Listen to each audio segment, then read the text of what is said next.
gentleman was just saying this engine's sort of 3.5 tons, and Gardner, when they built these, they made everything. You know, they made the nuts and bolts for them. They also didn't particularly believe in gaskets, did they? They had engineered finishes that butted up against the other one. They didn't fill them with gaskets and stuff, did they?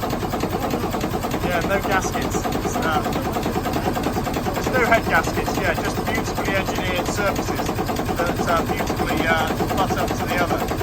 They sort of felt that if you needed a gasket, you were sort of making up for your lack of engineering. So they really are